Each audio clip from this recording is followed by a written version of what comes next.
Hey, what's up, guys? It's Matt Modi with OddsJam, and what I'm going to do in this video, I'm just going to talk about the AFC Conference Futures bets to win, specifically the AFC Conference. So, not talking Super Bowl yet. NFC will come out in a different video, might already be out depending on what time you're watching this, but this is going to solely be about the AFC. So, I have up FanDuel, which lists all of the conference teams, the AFC teams, and list of most likely to least likely.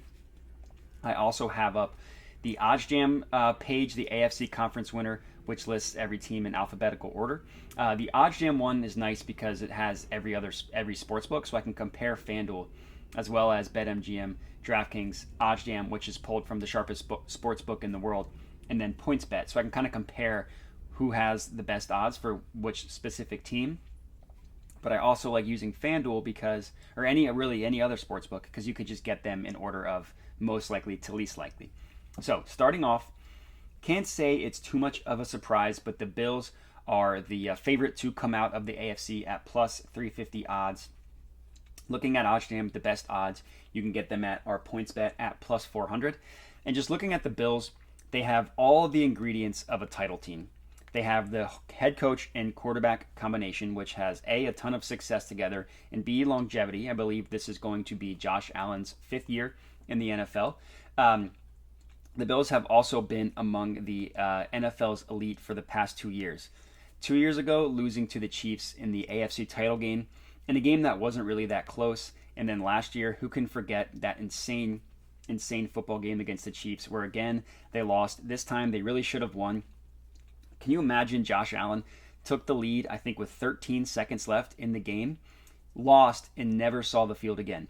The Chiefs, as everybody knows, came back, kicked a field goal to force overtime, got the ball first in overtime, scored a touchdown, and won. Just absolutely insane game. But the Bills have all the ingredients of a Super Bowl contender. They have the quarterback, they have the skill positions. Stephon Diggs is one of the best receivers in the NFL. They have a good offensive line. They have a good defense led by defensive head coach Sean McDermott. I would say my biggest concern with the Bills is their offensive coordinator change. Now, it's hard for people like you and me on the outside to really understand how much emphasis we should put on offensive and defensive coordinators. What I do know is that Brian Daboll, who went to the Giants from the Bills, he was essentially the head coach of the offense. He handled everything on the offensive end. And then they replaced him with the quarterback's coach, Ken Dorsey. So he was previously the quarterback's coach for the past couple years. He was promoted to offensive coordinator.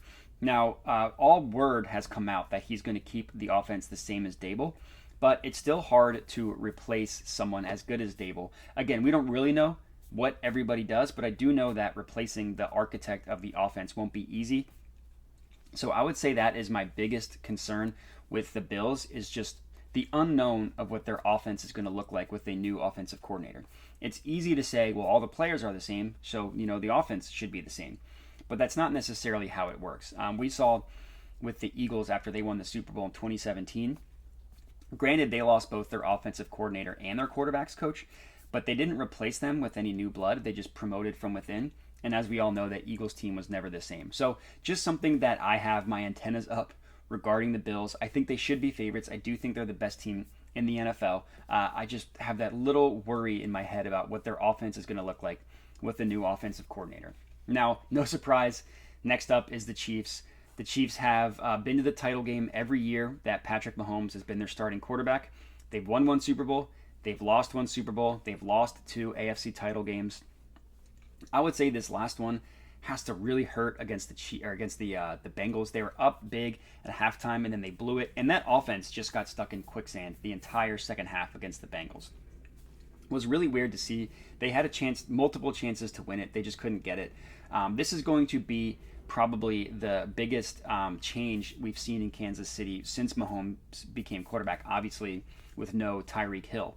Tyreek Hill being traded to the Dolphins for a pretty good haul, granted, is going to be weird because he was really the engine of that offense. The threat that he has to take the top off the defense from a deep ball and then just from catching a slant and taking it to the house really can't be replicated. They're going to try. They signed Marquez Valdez-Scantling.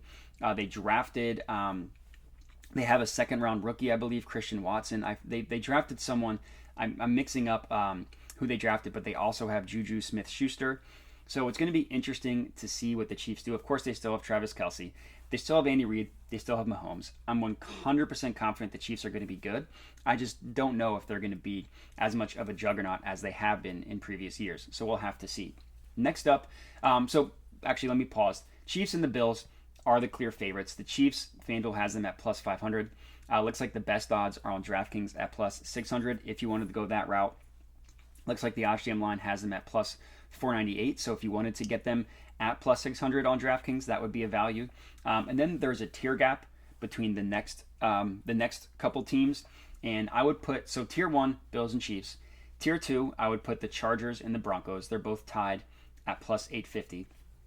Now the Chargers have all the makings of an awesome football team. Justin Herbert, I think might be the best. I mean, one of the best quarterbacks in the NFL. Just absolutely amazing. I love their head coach, Brandon Staley. I think he's innovative. I like the fact that he brings new blood. And the fourth down aggressiveness, I think, is obviously more good than bad. The problem with the Chargers, and this just feels like just the Chargers that we're used to seeing since I've been a kid, is they just can't seem to get out of their own way. I mean, they really should have beaten the Raiders in that last game. Lost, didn't go to the playoffs. They had some other kind of head-scratching losses in that game, or in this season. They lost to the Broncos where they kind of got pounded. Just some weird games, and it's hard to fully trust the Chargers. So while from a talent perspective, yeah, they should be one of the best teams in the NFL.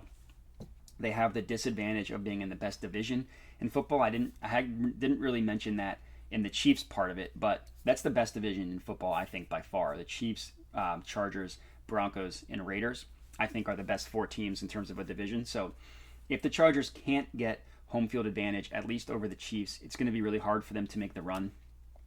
I feel the exact same way about the Broncos. The Broncos adding Russell Wilson, I think are actually being a little bit devalued. At plus 850 being the same odds as the Chargers. I think Russell Wilson is one of the best quarterbacks in the NFL. He really only had a down year last year when he broke his finger in that Seattle offense. That Seattle situation was kind of just broken. So as far as long shots go, value plays, I like I like the Broncos over the Chargers. I think the Broncos have a good defense. Now, one thing that concerns me is that they have a rookie head coach, Nathaniel Hackett. I mentioned this in a previous video, but a rookie head coach hasn't won the Super Bowl since the 1980s, and that was George Seifert with the 49ers. So I think that if the Broncos are going to have a Super Bowl ceiling, it probably won't be this year. But who knows? Maybe they make a run. Russell Wilson gets hot. They have a great complement of skill position players. Jerry Jeudy, Cortland Sutton, Tim Patrick's good. KJ Hamler's good. They have awesome receivers. They have good running backs in Javonte Williams and Melvin Gordon. And they have a really solid defense. Patrick Surtain on defense, Bradley Chubb on defense. So I think this is a good team. I just worry, new coaching staff first year, maybe they'll have some growing pains. And I think maybe 2 years from now will be when they hit their ceiling. The Browns, I want absolutely no part of. No way. You will not convince me to touch the Browns. Deshaun Watson probably won't play this year. He probably shouldn't play this year. I don't need to touch that situation, but solely 100% out on the Browns. The Colts, I think, could be a good team. I just think Matt Ryan's probably washed. I think he might be better than he is better than Carson Wentz last year, but is he good enough for them to go to the Super Bowl? Probably not. I think of all the teams in the next tier, the Browns, the Colts, the Ravens, the Bengals, the Titans, that's kind of the tier 3, the value plays, the long shots. I think the Ravens, I like them the best. I know the Bengals were just in the Super Bowl, but to me, that was kind of a fluky run. Joe Burrow got sacked 8 times in that Titans game. Granted, they beat the Titans, but Titans were kind of a fluky 1 seed. I don't know what happened to the Chiefs in that championship game. The Chiefs should have won. They blew it. They didn't. Props to the Bengals, but I think that they probably have a little bit of a Super Bowl hangover coming to them this season. So I think them at plus 1,300, I think, is accurately priced. I think that people are going to be overrating the Bengals because they were just in the Super Bowl, and I think that they're going to take a step back. The Titans, I just have no faith in Tannehill. So the Ravens, I think people forget just how injury-prone the Ravens were last year. Lamar Jackson missed a couple games at the end of the season. Their top 2 running backs got hurt in the preseason. I think they lost like 3 or 4 players in the cornerbacks in their secondary. And I just have a lot of faith in John Harbaugh. I have a lot of faith in this just Ravens culture. So I think that they are a pretty good value at plus 1,200, and nobody else here is worth taking at all. I'm surprised to see the Steelers that far below, but probably starting a rookie quarterback, I understand. Dolphins, not a Tua guy. Patriots, not a Mac Jones guy. Raiders, not a Derek Carr guy. And that's kind of it. So looking at all of the teams, in terms of teams that I think it's worth putting money on, I mentioned the Bills, best odds at plus 400. The Chiefs, I think, you can't go wrong with the Chiefs at plus 600. The Chargers, I'm kind of out on. But the Broncos, I think if you want to get them at plus 900, I think has pretty good value. And then for my sleeper pick, the Baltimore Ravens at plus 1,200. So it looks like the FanDuel odds of plus 1,200 are the best. So I'll give two predictions. I'll give my official pick, and then I'll give my sleeper pick. My official pick, I'm going to go chalk. I think it's the Bills. I think that, promoting from within, I think is good as long as it's a good candidate. And all accounts out of their new offensive coordinator, I should say, I think he's learned under Dable. He's been in that position for 3 years. I think there's no reason to believe that he won't be a good offensive coordinator. So I think that is my concern with the Bills, but I think that'll end up being okay.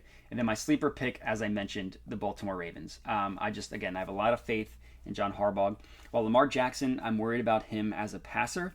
They were the 1 seed in 2019, lost to the Titans in a weird game. But if they can get the 1 seed again, if they can roll through the regular season, they just need to win 2 games in the playoffs, and I think that's possible. So official prediction Bills, secondary prediction Ravens as a sleeper. And that's going to be it. That's all I got for you. So let me know your thoughts.